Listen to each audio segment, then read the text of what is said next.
स्वागत है दोस्तों आप सभी का आपके यूट्यूब चैनल एग्जाम पैरा पर। मैं DRX रॉबिन सिंह फार्मासिस्ट एक बार फिर से आपके लिए लेकर के आया हूँ सैम्स एग्ज़ाम फार्मासिस्ट 14 फरवरी 2021 के लिए क्वेश्चन पेपर के ये जो सीरीज है और जो हम लोगों ने अभी तक क्वेश्चंस किए हैं वो एक सेट पेपर था और उसमें 90 क्वेश्चन थे जो कि हम लोगों ने कवर कर लिए हैं। ठीक है, आज से जो हम चालू करेंगे वो दूसरा सेट पेपर है और इस सेट पेपर के भी हम लोग 15-15 क्वेश्चन करेंगे। तो ज़्यादा देर नहीं करेंगे और शुरू करेंगे हम अपना आज का ये जो सेशन है। हमारा पहला क्वेश्चन स्टार्ट होता है जाकर के, drug of choice for the management of status epilepticus. वही इपिलेप्सी जो होती है उसी की बात हो रही है, स्टेटस इपिलेप्सी की बात हो रही है। ड्रग ऑफ चॉइस हम लोग इपिलेप्सी में कौन सा देते हैं, कौन सा इस्तेमाल करते हैं। तो आप आंसर करेंगे डाइज़ीपाम। ठीक है, डाइज़ीपाम जो है हम लोग देते हैं मैनेजमेंट ऑफ स्टेटस इपिलेप्सी में। ठीक है, फिर बढ़ेंगे अगले क्वेश्चन की तरफ। Pharmacy bill introduced by government of India in the year of. देखिए ये बहुत ही बढ़िया क्वेश्चन है और बहुत ही कंफ्यूजनल क्वेश्चन भी है। आपसे पूछा जा रहा है जो फार्मेसी बिल है वो कब इंट्रोड्यूस किया गया गवर्नमेंट ऑफ इंडिया के द्वारा। ठीक है, तो आप बताएंगे इन 1947 में जो pharmacy council of India PCI ने जो फार्मेसी एक्ट है, जो फार्मेसी बिल है उसको जो है पारित करवाया सदन में, और पारित करवाने के बाद फिर 1948 से इम्प्लीमेंट हुआ, एक्ट बन गया है। बिल जो है वो 1947 में आया था। देखिए पहले आता है क्या, बिल। ठीक है, जब वो पारित हो जाता तो बन जाता है एक्ट। तो 1948 में ये जो फार्मेसी एक्ट है वो बन गया था, लेकिन बिल जो आया था वो 1947 में आया था। ठीक है, तो याद रखना आप लोग ये क्वेश्चन। फिर बढ़ेंगे क्वेश्चन नंबर 3 की तरफ। अ न्यूट्रिशनल डिफिशियंसी डिसऑर्डर। आपको बताना है जो न्यूट्रिशनल डिफिशियंसी डिसऑर्डर है उसमें से आपको ऑप्शन दिए गए थे, लेकिन अभी क्या है कि मैंने सीधे उसका आंसर कैरी किया है। ठीक है, तो न्यूट्रिशनल डिफिशियंसी डिसऑर्डर आप बताएंगे मैरेस्मस। मैरेस्मस किसकी न्यूट्रिशनल डिफिशियंसी से होता है, किस चीज़ की न्यूट्रिशन में जब डिफिशियंसी हो जाती है तो हो जाता है। तो आप आंसर करेंगे प्रोटीन। प्रोटीन की अगर डिफिशियंसी हो जाती है बच्चों में तो वो मैरेस्मस से जो है ग्रसित हो जाते हैं, क्वाशियरकर और मैरेस्मस, ये तो आप लोग जानते ही हैं। क्वेश्चन नंबर 4 की तरफ हम लोग चलेंगे। The immunoglobulin present in very low concentration in normal serum.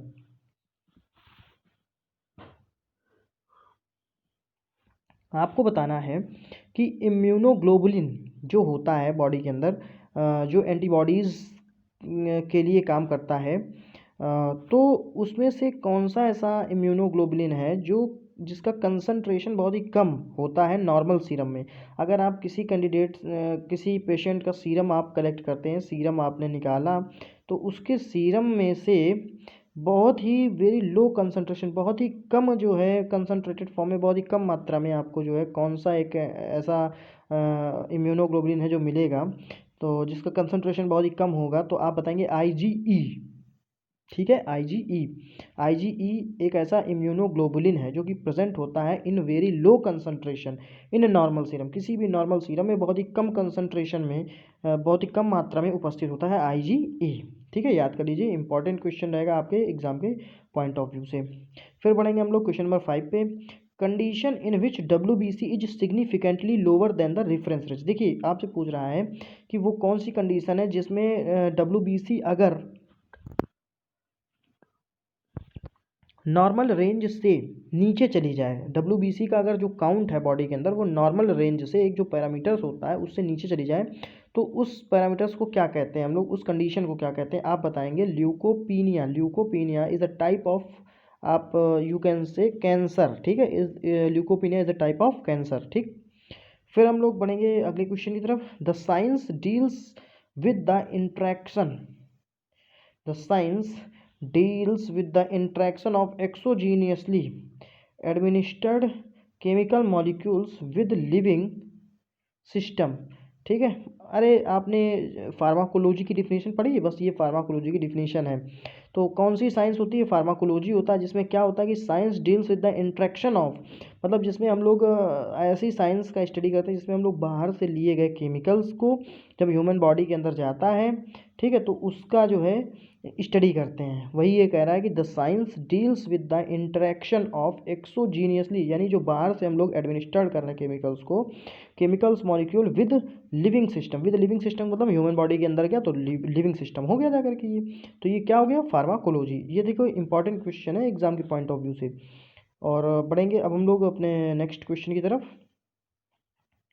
According to IP, the statement of Sprengli soluble at 20 to 30 degrees Celsius means approximate volume of solvent in ml per gram of solute is 30 to 100 grams। ठीक है, 30 to 100 grams। ये question आप लोग देख सकते हैं। According to IP Indian pharmacopoeia के according the statement जो एक दिया गया है, sparingly soluble at 20 to 30 degree Celsius means approximate volume of solvent in ml पर ग्राम ऑफ सॉल्यूट इज, मतलब जो सॉल्वेंट होता है वो सॉल्यूट के हिसाब से कितना होना चाहिए, तो आपको बताना है 30 to 100 होना चाहिए। ठीक है। Chief constituent of bel fruit is, आपको बताना बेल फ्रूट जो होता है, बेल का जो फल होता है उसका चीफ कॉन्स्टिट्यूएंट, उसमें मेन क्या जो है केमिकल्स पाया जाता है, तो आप बताएंगे marmelosin. Marmelosin very very important for the exam point of view. ये क्वेश्चन बहुत ज़्यादा इंपॉर्टेंट है आपका।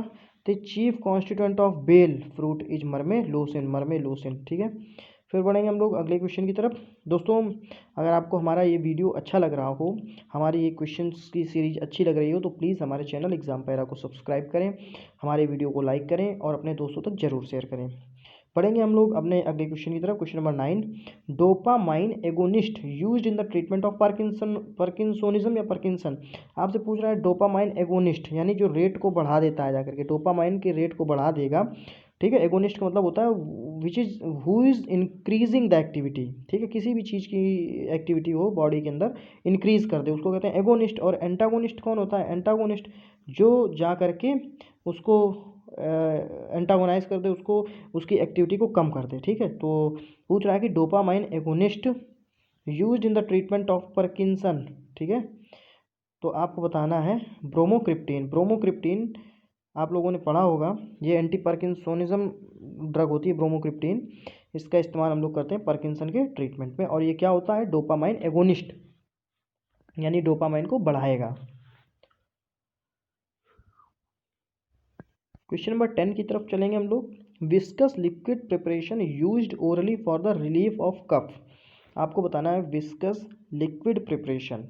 विस्कस का मतलब गाढ़ा, लिक्विड का मतलब liquid preparation, used orally for the relief of cough. Cough cough से आराम के लिए जब ह्यूमन बॉडी में कफ हो जाता है तो एक लिक्विड, विस्कस लिक्विड दिया जाता है, उसको क्या कहते हैं?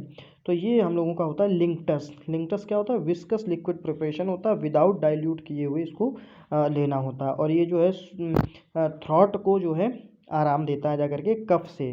ठीक है, सप्रेस कर देता है कफ की एक्टिविटी। ठीक है। फिर क्वेश्चन नंबर 11 की तरफ चलेंगे। Schedule Y of drug and cosmetic act 1945 deals with. देखिए शेड्यूल, मैंने आपको हर एक वीडियो के साथ शेड्यूल के वीडियो का लिंक दिया हुआ है, आप लोग देख सकते हैं, डिटेल में सारे शेड्यूल्स पढ़ सकते हैं। ठीक है। इस वीडियो के डिस्क्रिप्शन में मैं फिर से शेड्यूल का जो लिंक है वो 2 पार्ट में मैंने शेड्यूल करवाए हैं, आप उसको देखिए, आपको सारे शेड्यूल्स याद हो जाएंगे, दोबारा याद करने की ज़रूरत नहीं है। ठीक है। तो शेड्यूल वाई जो होता है वो क्या होता है? Y is for clinical trial. ठीक है। Schedule Y is for clinical trial. फिर बढ़ेंगे हम लोग अगले क्वेश्चन की तरफ। Question number 12, permanent contraceptive method, most important question.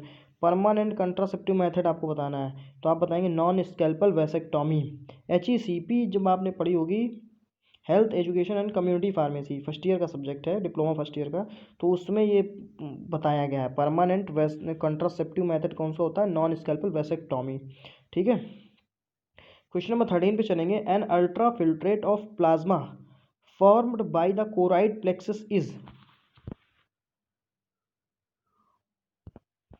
N ultra filtrate of plasma formed by the choroid plexus is, आप बताएंगे cerebrospinal fluid.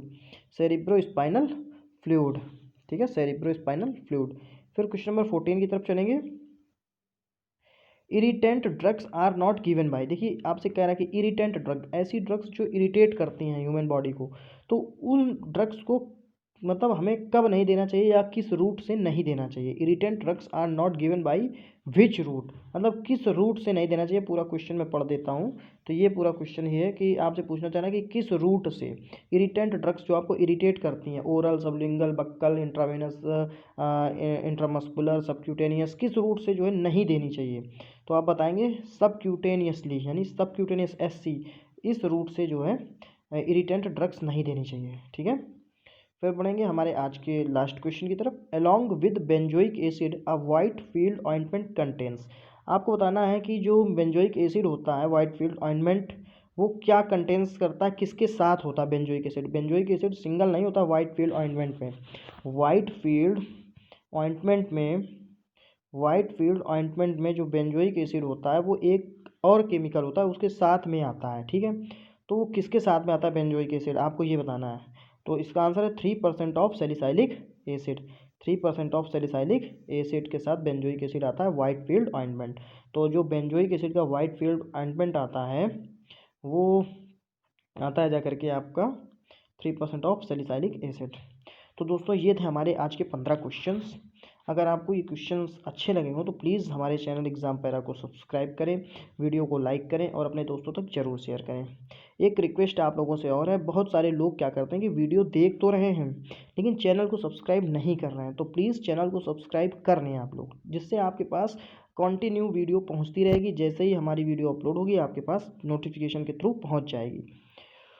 Thanks for watching the video, thank you so much.